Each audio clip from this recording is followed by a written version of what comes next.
নমস্কার বন্ধুরা, আজকে তোমাদের পাঠ করে শোনাচ্ছি সুচিত্রা ভট্টাচার্যের লেখা ভাতের গল্প। চারটের ট্রেন ধরবে বলে দ্রুত পা চালাচ্ছিল অচিরন বিবি। কদিন জ্বরে ভুগে আজই প্রথম কাজে বেরিয়েছে। নিজের হাত পা মাথা এখনো নিজের বশে নেই। সারাদিনের ক্লান্তি কামড়ে ধরছে শরীর। ঠিকমতো গাড়ি পেলে ঘরে পৌঁছতে এখনও ঘন্টা দেড়েক। গাড়ি যদি লেট করলো তো আলে নামার আগেই আঁধার নেমে যাবে। কার্তিকের শেষ, এমনিতেই বেলা এখন ফুরোয় তাড়াতাড়ি। বিকেল ফোটার আগেই রোদ গলতে শুরু করে। গলে গলে কখন যে মিশে যায় কাঁচা অন্ধকারের গায়ে।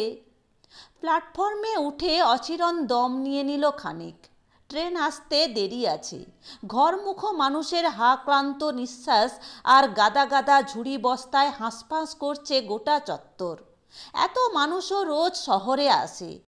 পেটের তাড়া খেয়ে আশপাশের গাঁগঞ্জ থেকে প্রতিদিন পালে পালে ছুটে আসছে মানুষ, মেয়ে পুরুষ শিশু বুড়ো।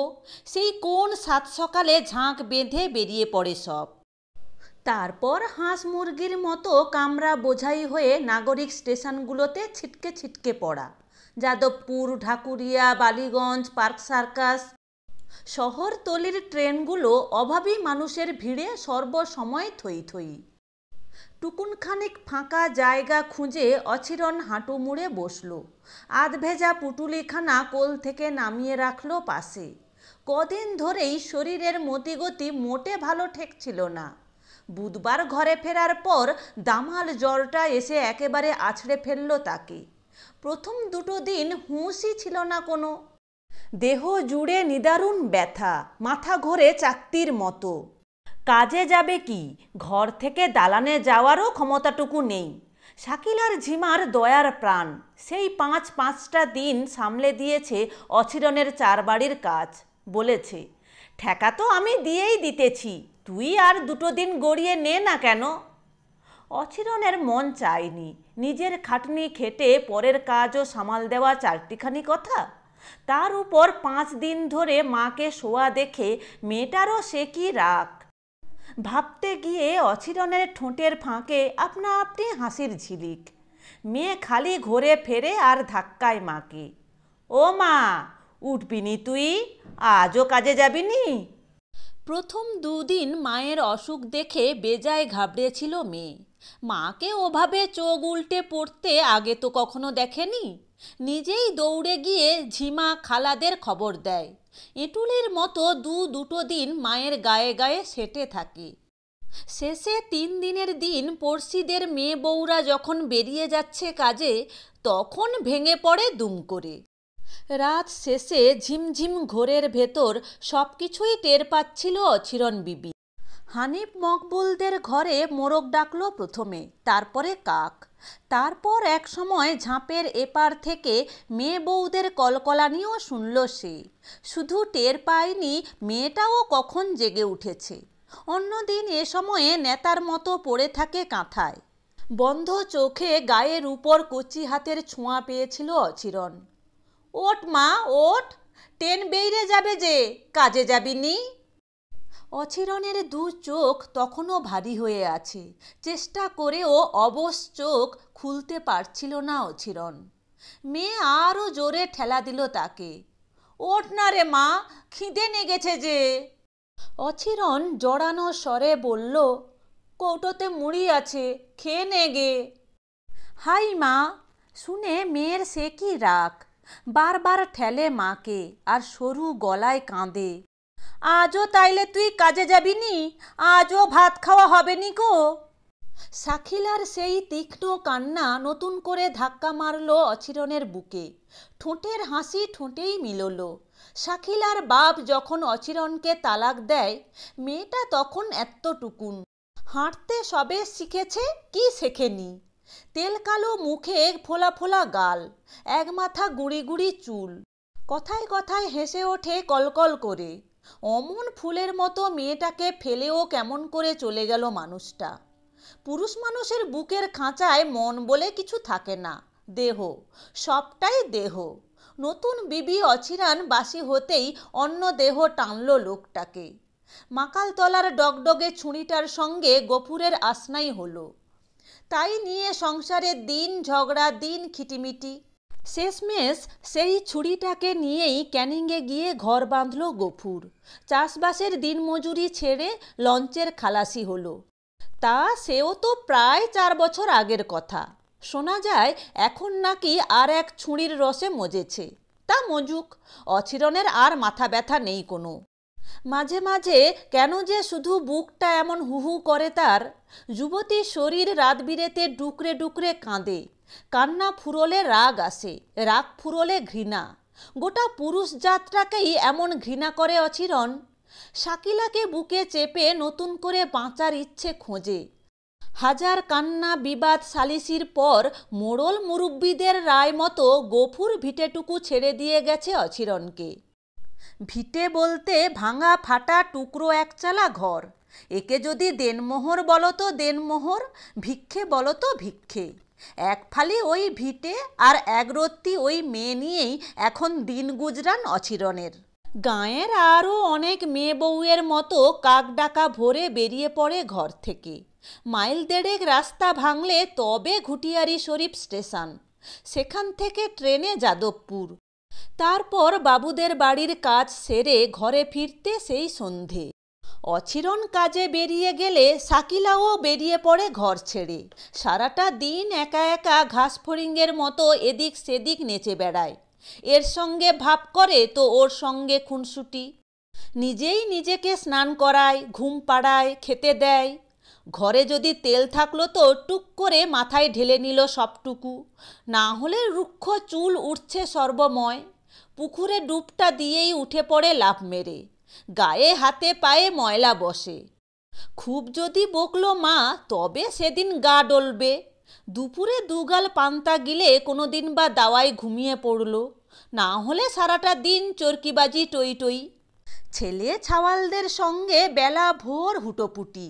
শেষে সূর্য যখন হেলে পড়ে বাঁধের গায়ে, রোদ ঝিমোতে শুরু করে, তখন সঙ্গী ছেড়ে শাকিলা একা হাঁটতে থাকে আলপথ ধরে। 8 মাইলটাক হেঁটে এসে চুপচাপ দাঁড়িয়ে থাকে শিরিষতলায়। জলকাদা তেমন না থাকলে বাঁধের পথ ধরে বড় একটা ফেরে না অচিরন। বাদা ধরে এলেই তাড়াতাড়ি হয়। দূর থেকে রোজই মেয়েকে দেখতে পায় সে। ছোট্ট শরীর নিথর দাঁড়িয়ে থাকে পথচে। যত এগোয় স্পষ্ট হয় কচি অবয়ব। কাছে পৌঁছলে শাকিলা দৌড়ে এসে জাপটে ধরে তাকে। হাতে ধরা তার পুটুলিটার গায়ে জলজল চোখে হাত বোলায়। হাই মা, আজ শুধু ডাল এনেছিস, মাছ নেই? কোনো দিন বা পুটুলি ছুঁয়ে উল্লাসে লাফায়। ও বাবা, আজ আবার গোস্ত আছে নাকি গো?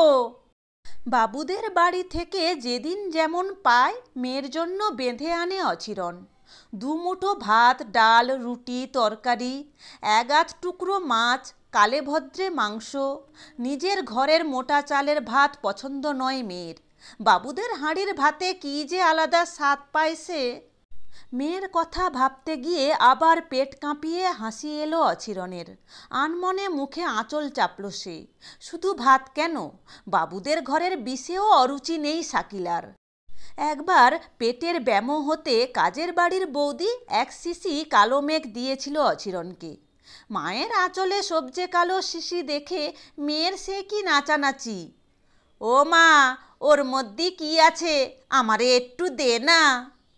ওষুধ আছে বাপধন, এ তুই খেতে পারবি না। খুব পারবো, দে না তুই। তা দিয়েছিল অচিরন ছিপিতে করে এই একটুখানি। খেয়ে দেখুক, একবার গালে গেলে আর ফিরে চাইবে না। হায় আল্লাহ! পরদিন ফিরে দেখে তেতোর তেতো ওষুধ গিলে বসে আছে মেয়ে। শিশি প্রায় খালি। মাকে দেখে খালি শিশি হাতে মেয়ের সে কি নাচ। খেয়ে নিচ্ছি, খেয়ে নিচ্ছি। অচিরন তো ভয়ে সারা। একেবারে অতটা ওষুধ খেয়ে নিল, না জানি কি হয়। ও মা, অতখানি কটকটে তেতো বিষ দিব্যি হজম করে নিল মেয়ে। সেই থেকে আর ওষুধ বিশুধ ঘরে আনলে মেয়ের ধারে কাছে রাখে না অচিরন।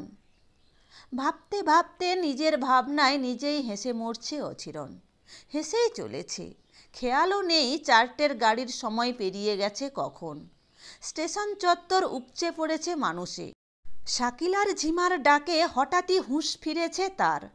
কি রে, খুব যে দেখি নিশ্চিন্তে বসে আছিস, গাড়ি বন্ধ হয়ে গেছে সে খেয়াল আছে? অচিরন ধড়ফড় করে উঠে দাঁড়ালো। কেন, কি হলো গাড়ির? সেলদায় গন্ডগোল, মারপিট লেগেছে বাবুদের, এখন সেখান থেকে কোনো ট্রেন ছাড়বে নি। কি করে জানলি?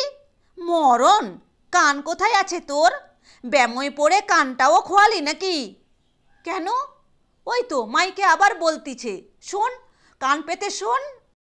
অসংখ্য মানুষের ক্ষোভে বিক্ষোভে চিৎকারে হাহাকারে একটা কথাও ভালো মতন বোঝা যায় না। অচিরন শুধু দেখল এলো পাথারি ছুটোছুটি শুরু করেছে মানুষজন, বৃথা উত্তেজনায় ছটফট করে মরছে। নিপতে নিপতে দিনের আলো নিভে গেল এক সময়। কার্তিকের বাতাস শিরশির বইতে শুরু করলো। অচিরনের হৃৎপিণ্ডটা কাটা মুরগির মতো লাফাচ্ছিল। বুকের কাছে ধরা পুঁটলি ভিজে উঠেছে ক্রমশ। ভাতের রসে বুক ভিজে গেল। শাকিলা এতক্ষণে শিরিষতলায় এসে গেছে। কদিন ঠিকমতো ভাত জোটেনি মেয়েটার। অচিরনের ননদ যা এক আধ বেলা ডেকে নিয়ে খাইয়েছিল মেয়েটাকে, তাতেও মেয়ের শুকনো মুখে হাসি ফোটে কই। অচিরন ননদের হাত আঁকড়ে ধরল। কি হবে এখন? শাকিলা যে বড় কাঁদবে গো। ননদের কপালেও দানা দানা ঘাম জমেছে। অনেকে বাসের জন্য হেঁটে যেতিছে, গড়ে থেকে ক্যানিংয়ের বাস ধরবে। আমরাও যাই চল। এখান থেকে বাসে গড়ে, গড়ে থেকে ফের বাস। অত পয়সা আছে কাছে? সে নয় কাজের বাড়ির থেকে চেয়ে আনি। তারপর এই শরীরে বাসে অতটা পথ যেতে পারবি? খুব পারবো। অচিরন ঢোক গিলছে। দুপুরে এক কাজের বাড়িতে খান দুই আটার রুটি খেয়েছিল। টক ঢেকুর চলকে উঠছে গলায়। শাকিলা একা দেঁড়ে থাকবে গো দিদি, ঘরে যাবে না। অচিরনের ননদের কপালে ভাঁজ। তুই কি ভাবিস, বাসে গেলি পর এক্ষুনি পৌঁছবি? সব পথই দূরপথ। ঠিক, ঠিকই, সব পথই দূরপথ। অচিরন কেঁপে উঠল। আবার জ্বর আসছে তার। জ্বর থেকে তুলে আনা শরীর আবার জ্বরের হাতেই ছেড়ে দিল অচিরন। প্রকাণ্ড শিরীষ গাছের চতুর্দিকে বাদার পর বাদা জুড়ে শুধু ধান গাছ আর ধান গাছ। মহাজনের জমি, বড়লোকের জমি, গরিবের জমি, ভাগের জমি, ভাগচাষের জমি। হেমন্তের সোনালি ফসল পেকে উঠেছে। শাকিলার মাথা পেরিয়ে পাঁচিলের মতো দাঁড়িয়ে ধান গাছ, তাদের টোপকে শাকিলা দূরের কিছুই দেখতে পাচ্ছিল না। শিরীষতলায় উঁচু ঢিবিটায় উঠে দাঁড়ালো, তাও দৃষ্টিপথ পায় না। অন্যদিন এ সময়ে ট্রেনের ভোঁ কানে আসে মাঝে মাঝেই। এই বুঝি ক্যানিং লোকাল ঘুটিয়ারি ছাড়ল, এই বুঝি শেয়ালদার গাড়ি এসে পৌঁছলো স্টেশনে। না, আজ কোনো সাড়া শব্দ নেই তাদের। ধান গাছের সরসর ছাড়া আর কোনো আওয়াজ কানে বাজছে না। এত নিঝুম চারদিক, এত উদাসীন। শাকিলার পেটের ভেতর এক অশান্ত খিদে ঝমঝম করে বেজে উঠল। কনকনে বাতাস কুঁকড়ে দিল কচি শরীর। শীত তাড়াতে ছোট্ট বালিকা হাতে হাত ঘষল বারবার। তাপ চাইছে। যত উত্তাপ চায় দিন তত শীতল হয়ে আসে। পৃথিবীর দখল নিল আঁধার। আঁধারের গায়ে আকাশ কুয়াশার চাদর বিছিয়ে দিল। ধান খেতে কুয়াশা নামল।